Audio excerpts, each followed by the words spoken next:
Hey, everybody, welcome back to Spiders Sound Off. This is Tom. And this is Porter. And we are in our Henrico studios right after the big home victory against East Carolina. So, our first podcast right after a game and brings a little more energy than the normal podcast we've done. It does. And I'm telling you, they say don't ever podcast after a loss. So we don't have to worry about that tonight because Richmond, we handled East Carolina quite well. Yeah, it was a fun game. A good crowd in the Robins Center. Got to see our third game of the week in the Robins Center. We saw the home women's opener, and then the men's opener, and then tonight's game. So we've had a few different days at the Robins Center, a few different nights at the Robins Center. Kind of what's your impression so far, the improvements? We'll get into the games in a bit, but what's your initial Robins Center take? Yeah, some stream of consciousness stuff. I mean, I was excited to see the lady crowd on the Tuesday. It was election night. We had a pretty good crowd out there for the home opener. Nice win against Mount St. Mary's.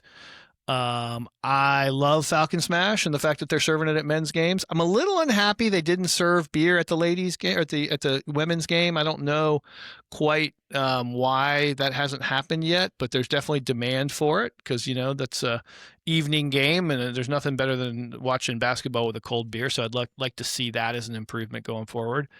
And then tonight we were at the game with East Carolina, and I noticed that they're serving crumble cookies. So that's kind of a nice little upgrade. Yeah. Yeah, I thought, seeing 3 games there, I think the video boards and all of those improvements, I've seen kind of enhancements just over those 3 games. So I think they're getting used to it and finding more places and more ways to use not just the big 4 boards that we're used to, but the boards on the sidelines, as well as kind of the one at the I don't know what you call it, where the speakers are, kind of in the center up.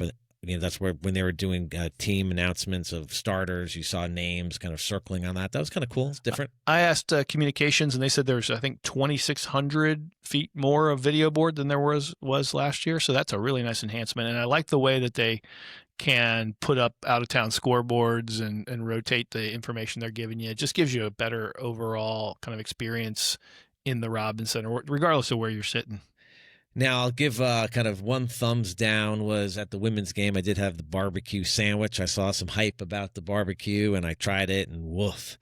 That was not something I would recommend. I won't get into too much details here. Actually, it was just one of those where it was just too wet and mushy. Yeah, you said the flavor was good, but the bun ended up absorbing all the liquid, and it just kind of became a bit of a the way I described it was like like soupy oatmeal on a bun.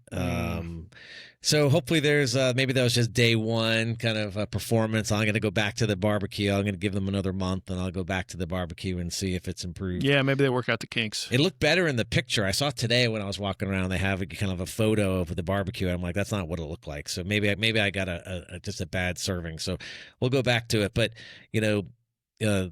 while the barbecue wasn't very good, it still might have been a little bit better than the feeling we had after watching that Texas game on Friday night. That was a tough game. Yeah, it was a tough game. I mean, I think we both went in there when we were doing our predictions. We said that was going to be a loss. I think we were, as the team, kind of hoping we'd have a better showing. But you watched that game live. I had to watch a little bit on replay because I was out that night. But so tell me what you were thinking. I'll tell you my experience. So I actually, because I don't have SEC Plus as a network at the house, I walked up to a nearby bar. In this case, it was Polani Drive, which had they have a nice beer selection, which for us is important. Nice happy hour prices too, by the way. I'll give them a little plug. But they had actually reserved a TV for me. I went in early, just said, "Can I make sure I get one of the TVs?" They said, "Sure." So I had a little mini group of people. Are you a regular there? I am not actually, but they gave me the TV. Not yet, but I might be going back more because they gave me the TV, and I took my neighbor up there. We had the sound off, so I couldn't hear the sound. But my experience was we were shot out of a cannon. We looked really good to start. Alicia Newell was flashing all over the place. She stole the ball a couple times, had some transition layups. She was like stepping into passes basically and stealing the pass. Absolutely. She looked like, the kind of on-ball defender we talked about when we saw the practice all those months ago. She just was playing at a different level than I've seen her play, and I think she would have gone on to have probably the game of her career had she not been badly injured in the first quarter of that game. And that was a low point of the game, I think, because, win or lose, you hate to see a kid with a serious injury. She took an elbow directly to the face. I think I read on ESPN that it was a combination of a broken nose and a concussion. So it's tough. We wish her the best in her recovery. The thing that really got under my skin, though, was you watch it, the girl from Texas, she threw the elbow up to try to fend off the defensive player to make contact with, our defensive player. I got to think you call a flagrant foul on that. There's no world in which that's not a flagrant foul. The officials went over, they watched the result on the board. They talked about it for a while. Then the head official went over and talked to the Texas coach. The Texas coach gave him a little Texas pat on the back and said, "Hey, I got you. Yeah, I understand." And then they just called a regular foul. And the look on Roussel's face told me that he didn't agree with it. He was like, "What? Did you see what happened to my player?" But I didn't love that call, and that changed the momentum. I'm not saying we would have beat Texas with Newell. I'm not saying that. They would have beat us either way. But I do think it would have been a lot closer of a game, and I think we wouldn't have had to have relied on so many people playing their second collegiate game against probably what will be one of the top 3 teams in the nation by the time it's all said and done this year. Yeah, I mean, the good thing to take out of that game is Maggie was great. Like, she did everything she could. She scored a lot. She got led our team in rebounds. I would say she was good. That was not great, Maggie, for me. She did have 7 turnovers, and she was under a lot of pressure. I mean, they knew when she got the ball that she had the ability to drive and take them to the hoop. So there were a lot of, 2 people coming off and getting hands in her underneath. I think I put her in great because I think there are times where it felt like it was 1-on-5. She had everything. She had to do everything. And we're 2 games in and one against the Mount, which I don't think we're very good, that team. They were okay. I don't think at the end of the year we're going to say, wow, what a great win that was against the Mount. Agree with that. And then we played one of the top teams, if not the top team in the country. So it's really hard to say. But 2 games in, and I know this isn't a soundbite that I want to stick with us, but we've talked a lot about the big 3, and I'd say 2 games in, it's kind of the big 1. We haven't really seen Rachel or Allie have a great game yet. It's coming. Allie played a really good game in that first game. She was 3 for 4 from 3-point land against Mount, and she played in control and ran the offense. The problem was, Texas's point guard is one of the defensive player of the year candidates, and she completely contained Allie that game. And that when you can't get your offense flowing, the read and the react system doesn't work. Now, what I will say is, Roussel had a game like this 2 years ago when we played Duke in the first game of the season, and they rolled us. It was like 30-point win for Duke at Richmond, or maybe it was at Duke. I can't recall. But we lost by 30, 83-53. And then we went on to have a good season, make the tournament, play Duke again, and then we were leading them by 9 at halftime, and then it was a close game at the end of the third quarter, and they edged us out in the fourth. And all I'm saying is Roussel learns from games like this. The players will learn from games like this. I think getting the freshman minutes, even though sometimes it could be hard to watch, it will help the freshman's development curve, and we need the freshmen to develop, because by the end of the year we're going to be counting on them to be making huge impacts on this team's scoring and rebounding, etc. Yeah, no, that's right. And we saw the freshmen play great in the first game against the Mount. Persichetti, man, yeah. she is the real deal. She's going to be, I think, the next great Spider Lady player. Which is very different than last year. Like last year, Newell was kind of the one freshman who played, and she didn't play much after a couple of players came back from injury. Yeah. So this year is going to be different. We're going to have freshmen contribute. I would say and I say this with a tongue in cheek, but Rain Wright put in lots of minutes, and all I could notice were her fluorescent yellow shoes the entire time. So you were not a fan of the yellow. I was not a fan of the shoes that were just basically all I could do was follow her shoes the entire time because they were just so bright. But anyway, so it's a loss. The team got to go on the road together, kind of lost together. I'm sure they're kind of licking their wounds on the way back and know that they've got a game coming up this week against William & Mary. So they can't. They probably were sad for a day and then got back to work. Yeah, given one of the props. Persichetti definitely in the first game announced herself on the Richmond stage. She's going to be a great player for us. Maggie 28-13 in that first game. The thing I'll tell you about in the second game, I really thought Simon gave us solid minutes. She only played 17 minutes. But she looked like she belonged against Texas, which was good to see. Because, you see, in 17 minutes, I think she had 7 points and 5 rebounds. She did not look intimidated by the Texas bigs, and the Texas bigs are intimidating. So, well, hopefully Newell can come back and play this week. We've had players in the past with a broken nose, and usually they come back with some sort of mask. It's probably the concussion that we have to worry more about. So, the concussion can keep her out. If it's a bad break, we may see her wearing a mask at some point when she does come back. She's going to be. We're going to have such a fun time if she gets healthy watching her this season, because she definitely brings a ton of energy on the defensive end. And until the read and react system looks like it does, and if you guys watched the end of the season last year when we were on that 17-game run, I mean, people were just anticipating where people were going to be. Until it looks like that, we're going to need to rely on defense like Newell showed us to win some of these closer games, because we're going to play some teams like Columbia and Fairfield, Green Bay, that are going to give us problems. So we're going to need that defensive stopper. I mean, I know we're only 2 games in, so there's only so much we can conclude, but it would be interesting if Maggie throughout this season is averaging 20 plus. Like, we don't, even on the men's side, we don't have not a lot of times do we have someone scoring 20 plus a game. And she's that good.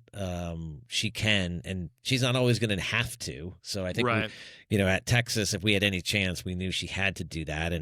And she plays so hard. She's not going to quit. But we'll see. It's fun. It's fun a couple games in where she's scoring 25 plus 2 games in a row.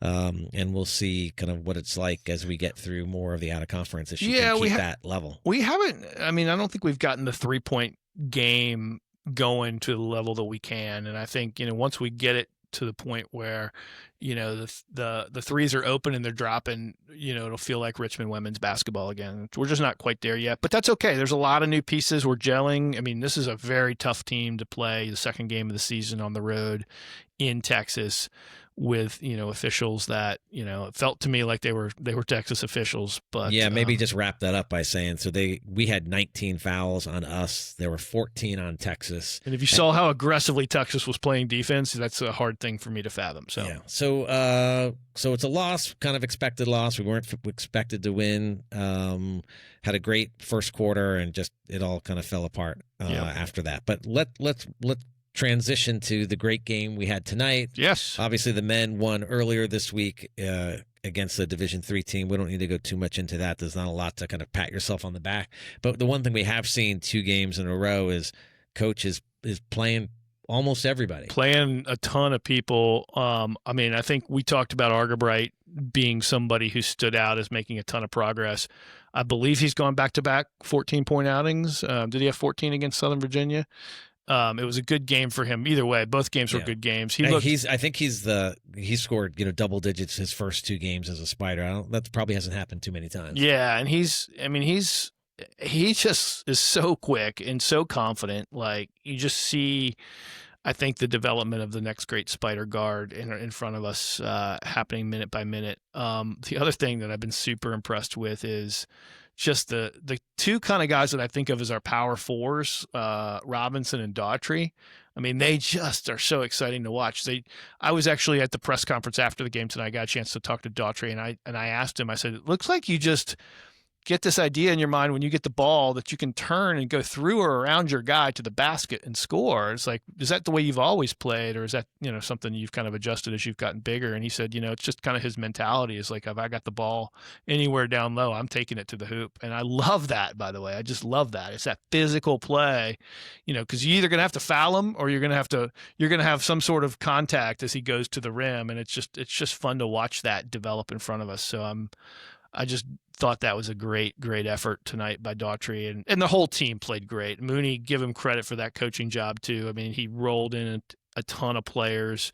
It worked. I always will tell you when it works, and it worked tonight. I mean, there was a lot of guys who got a lot of minutes. And what I love about what Daughtry and Robinson bring is I think of, and Mooney has said it many times now, just in the last couple of weeks, how they're not the typical Richmond Spider player. Yeah. And I think of too many times, even when we've been really good, where there are moments where there's 5 people around the 3-point line and the ball's just getting passed around the 3-point line. And so when you've got guys like Daughtry and Robinson, like that's not their, I mean, they'll shoot the 3. I think they both attempted them tonight, but that's not their game. They want to get inside. So you're going to have 2 guys who aren't just going to be happy passing around the 3-point line. Like they're going to be wanting to post up. They're going to be looking to drive. And I think that's where it's an added dimension to some of our kind of, let's say, more traditional Mooney teams. Do you know what the starter starter bench point distribution was from tonight? Well, I'm trying to think of who started. I mean, we know Walls didn't do a whole lot today, got in foul trouble. Tyne didn't do a whole lot. So I'm guessing it was, 30 points for the starters, 57 for the bench. That right there tells you like the substitutions, the aggressive kind of in and out play against this team on this night worked. And so now the one thing that's interesting, as much as he plays everybody and a lot of people got minutes, like Tyne and Johnston both had more than 25 minutes, or I think Johnson had 25 and Tyne had 26. So 2 guys who did play a lot. They're kind of the main ball handlers on the team, and one of them was almost out there, I think, all game to kind of to handle the ball. It is something, if we go back to kind of when we first looked at Johnston, I think we all thought originally that he was kind of a shooting guard type, but he's really got the ball in his hands. A lot of times it's him and Tyne is kind of the off guard many times. Yeah. Lopez had 21 minutes. He didn't really score a lot, but still playing a lot. Let me ask you a question. Was this Jonathan Beagle's best game as a Spider? I would think so. I can't don't remember have all of his stats in front of me, but he looks so comfortable this year. Like I think, last year was his first year as a Spider. There's a lot to learn. He was kind of a backup most of the year. He's outplayed Walls 2 games in. Now it's 2 games. But he looks very fluid in there. He can do a lot. I remember when Rob was our guest when you were out of the country, he mentioned that, he can see Beagle can do like 80% of what Tyne can do. I'm sorry, 80% of what Walls can do. I'm not sure that's fair. I look at it now and think he can do everything Walls can do. Now, he may not always better 3-point shooter, but I would say, you said it to me tonight. I think it was an interesting point while we were watching the game. You said, Beagle has a bevy of moves going to the basket. And that is kind of a little bit of a difference maker because, when you go aggressively to the basket like he did tonight, you get fouled. And he was on the foul line. He had 11 foul shots tonight, made 9 of them, 82%. Like that right there has been something that we've had missing for a long time. Like a big that's like literally taking you to the rack every time and getting fouled. So I think just having options. So like Walls and Beagle, like who's got the hot hand? Right. I think Mooney can lean on one night and lean on one the other. I don't think either is going to become a 35-minute guy, but it's good to have 2 at that spot. The depth is so impressive there, right? You got 2 guys, and Walls. I'll give him credit too. He's probably one of the better passers on the team, passing and 3-point shooting. He's really, really solid. Beagle, I love the way he's playing right now. Aggressive defense, taking you to the hoop. Love the 4 right now between Robinson and Daughtry. Those guys have me really excited. Those guys are going to get more and more minutes as the season goes on. And then you kind of have, Tanner and Lopez. I think of them as the 3 and a little bit of different styles. Lopez, I think is a guy who wants to take you off the dribble every time. And I think, Tanner is like, I don't see him with that kind of mentality, but he's, got a nice, mid-range shot game. So, it's just, you got a lot of depth at each position and it's super fun to watch. But I'm just looking at the roster and I'm like between Robinson, Daughtry and Argabright, those guys give us a lot of hope for beyond this year too. Like those are real players that we're seeing in their second Spider game making huge impacts. Yeah. And so going back and a few episodes and we'll kind of debate it here now. Like I think we've seen through 2 games that Mooney is playing 11 players and maybe even more at times. And I think there's a question of, is that the plan? Right. And I know he talked today on the radio and in the post game about getting some outside advice from former coach Jamal Brunt and Mike Rhodes, both at Penn State now, about kind of their experience of having kind of very deep rosters and how do you manage those minutes. So he's really thinking about that for sure. I will say if you look at his history, and did some of this analysis. And he's coached for 20 seasons, not including this year. 19 of those 20 years, he had 4 players that averaged 25 or more minutes. So that's the way he's done it. And the only time he didn't, he had 3 that averaged more than 25, and 2 of them averaged more than 35 minutes a game. So for his 20 seasons, he has played, 3, or in most cases 4, for more than 25 minutes a game. And I'll say in 16 of those 20, he had at least 2 who had 30 or more minutes per game. So I commend him that he's really investigating what it would be like to play 9, 10 deep and to spread out those minutes. And today was a great example of that. I will say I don't think that's the end game this year. Yeah, you're pretty adamant about that. But I think it's inevitable that after or at some point during this out of conference, when you're saying when the competition stiffens, we'll shorten that he's bench. going to determine who are the ones that are really contributing more consistently and give them more time, because the game matters. And it's not, I mean, tonight was a blowout. So, you're able to rotate, and you can say the rotation helped lead to the blowout, but it was, we had a good lead at halftime. So there was never okay, this is a tight game, or we're down by 3. So I think is between now and the Atlantic 10, I still hope, my hope is that this depth is leading to a lot of competition and a lot of, you're only out there for 3 minutes, 4 minutes. You better play well. You make a mistake, he's got someone who can come in, and he's done that subbing wise. So I'm hoping that just leads to our kind of 8-man rotation being even better than it could be. But I know he's talking to other coaches to how to do this. He's thinking about it. So he's adjusting. For people who have said that he's rigid and inflexible, I will say, I was at the press conference tonight with him. I asked him, I said, "Hey, Chris, you led the nation you led Princeton and then thus the whole Ivy Conference in minutes for 2 years in a row. So this is new for you too, because you're a play your horses kind of guy." And he acknowledged that, but he also said, we have a lot of equality in terms of talent on this team. He said, we go 12 deep, and we feel like there's not as huge of a difference between 1 and 12 as there might have been in past years. So I think he's adjusting to the talent. The other change that kind of works against your statistics, and that was good research, by the way, you pulled, is, this is like the first or the second year that the NCAA has moved the roster size up to 15 or 16 scholarships. So you have much deeper teams than you did in the past.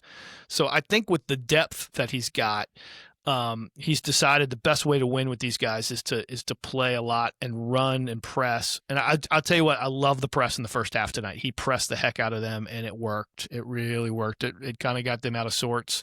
It gave us momentum. We were doing quick changes, 3 minutes in, 3 minutes out. But like that intensity, I think, gave us the momentum that we needed to establish that lead in the first half. And in the second half, we didn't press as much, but the substituting still took place. And yeah, what'll be interesting, and obviously we'll talk about the upcoming games soon. I mean, our schedule, we've talked about it, others have, that the men's out of conference schedule is not that tough. There's a couple tougher games coming up, but it's not that tough. What I'm curious to see what happens, and how does Mooney do this. So let's use tonight as a great example. So Arger Bright had 14 points in 14 minutes.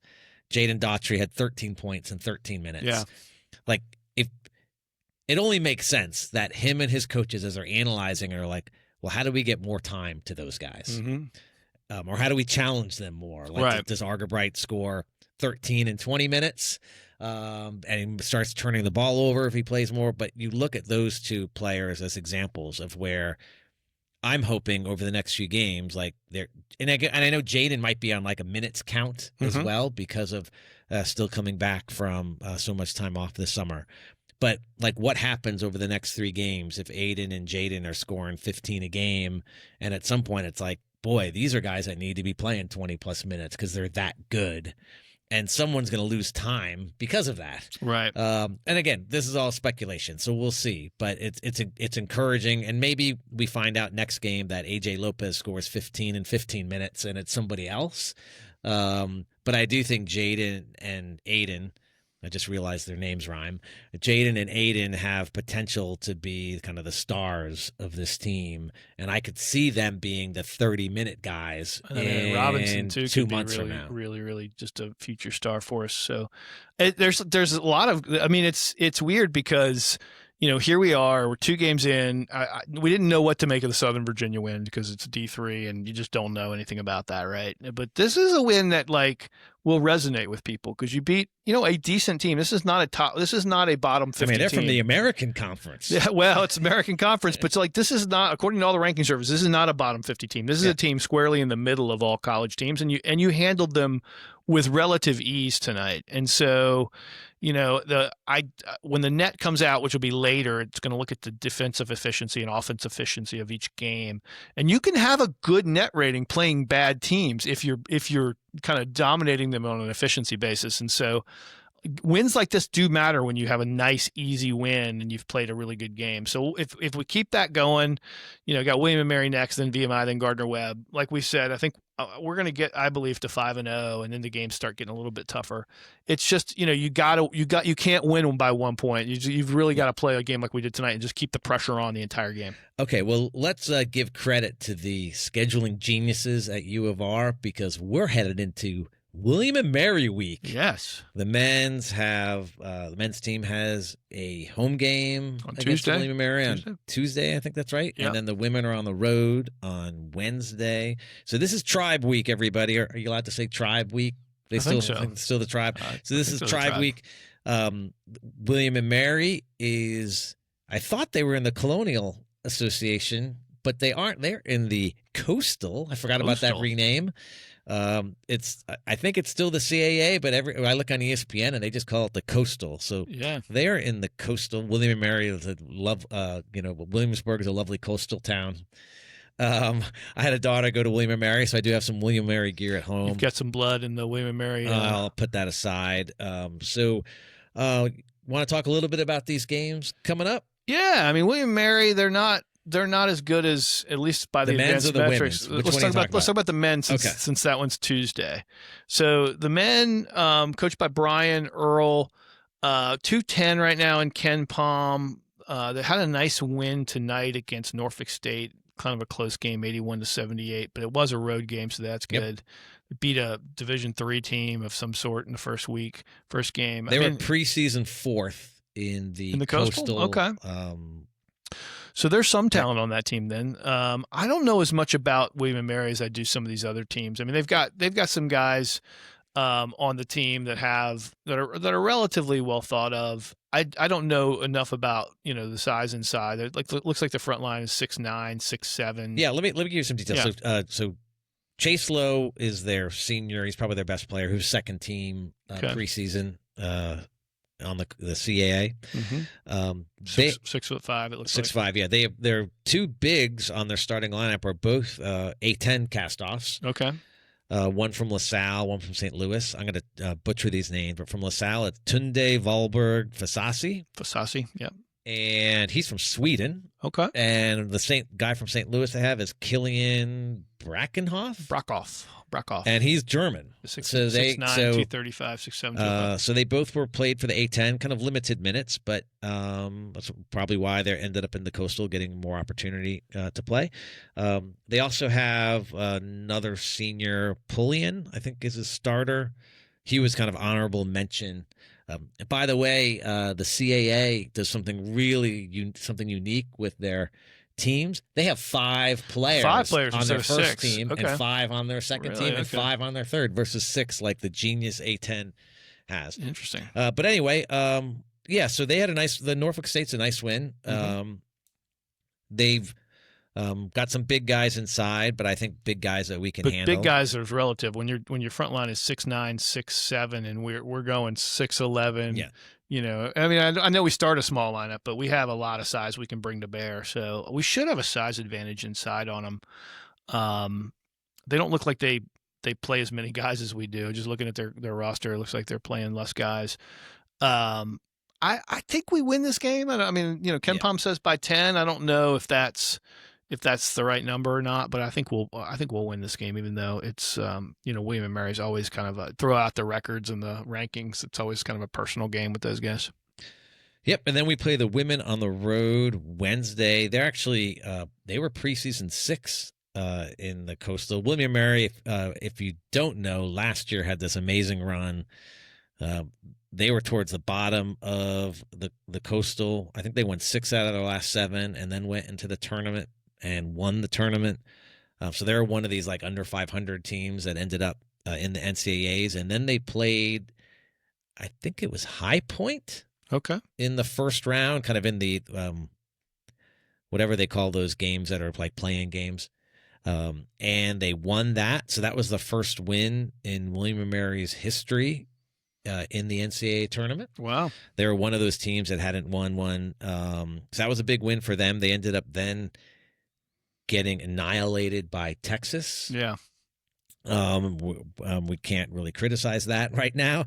But anyway, so they had this magical run last year, but they're still expected to be middle of the pack in Coastal this year.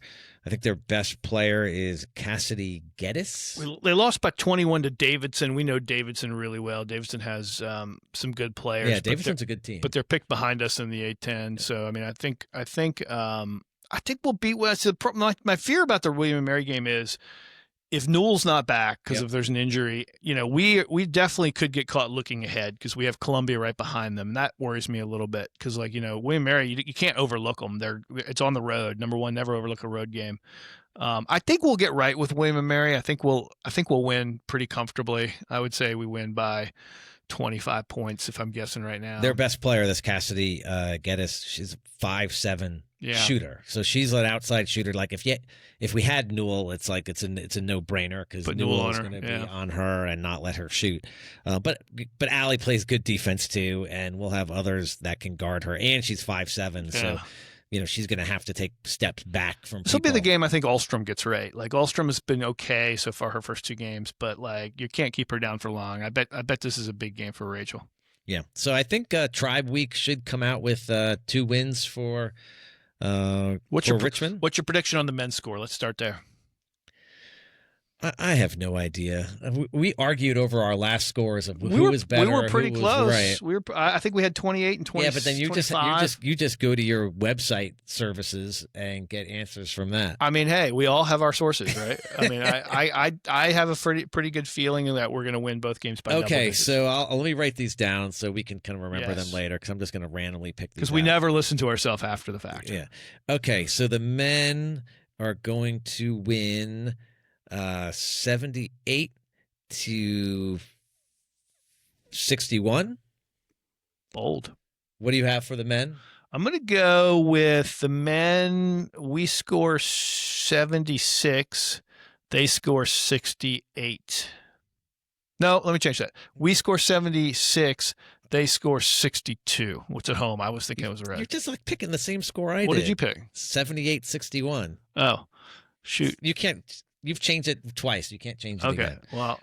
Okay, so double-digit win for the men. We basically have the same score there. What do you think is going to happen on the women's side? I think women are going to be angry, and I think they're going to take out a lot of frustration on William and Mary, and I don't think William and Mary is going to be prepared for that. I think we're going to win that game. I'm going to go with 76 to the same score. 51. 76-51. Okay. I will say we're going to beat them by a lot, so I'm going to go with 81 to 45. That's a bold take. That's a big win. So we just annihilate them. Please don't. I recommend no one bets on anything we have to say. What does your little service tell you the score of the men's game is going to be? We'll win by 10. Well, by 10? Mm-hmm. Okay. Yeah. Does it have a score or it just says by 10? It does. Hold, please. I'll give it to you. It says, and this is just one service. This is the Ken Palm, right? Yeah, it says, actually, it has us winning by 11 now. So 85-74. 85-74. So it has us under. You and I didn't score enough points. Right. I think our defense is like we still have fouling a lot, but I think the defense looks a lot better to me, and I think that's because the intensity these guys are bringing in their limited minutes. They're just coming in hot and they're just playing really intense. I don't see William & Mary scoring 74, but I could be wrong. Well, the Atlantic 10 today went 6-0, so maybe we've recovered a little bit from the Loyola Chicago loss. Oh my gosh, that was a rough one. Should we even talk about that? That's like one of the worst losses in A10 history in my book.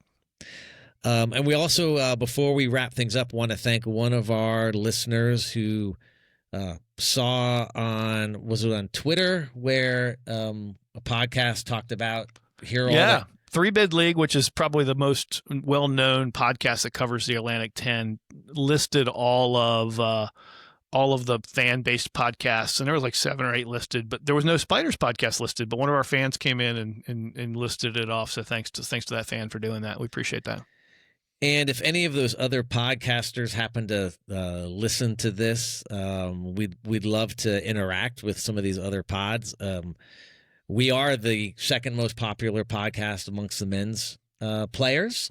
You told me that. Yeah, and it's in the program, so you guys can just look in the program and find where that is. Hold that up. Hold that up for the camera. And Spider Sound Off listed as one of the men's players' favorite podcasts. And I would have to say, who do you guess that man? Who do you guess that player that listens to us or that thinks that's his favorite podcast? I think it's Mike Walls. I think it's the Cover Boy. I'm going with Argabright. I think I was the first person to say, this kid is next level. He's going to be the next great point guard. And I think I got a little bit of Argabright love out of that. So that's what I'm thinking. Well, that's got to be your question every time we're in a press conference with a player. Yes. Did you vote for Spider Sound Off? That's a great point. I should have asked Daltrey tonight. I didn't think of it. Now, I will say, if there are other podcasters listening to this, I do think we're the best sounding podcast in the A10. This is a professional recorded podcast. This Henrico Studios took years to build.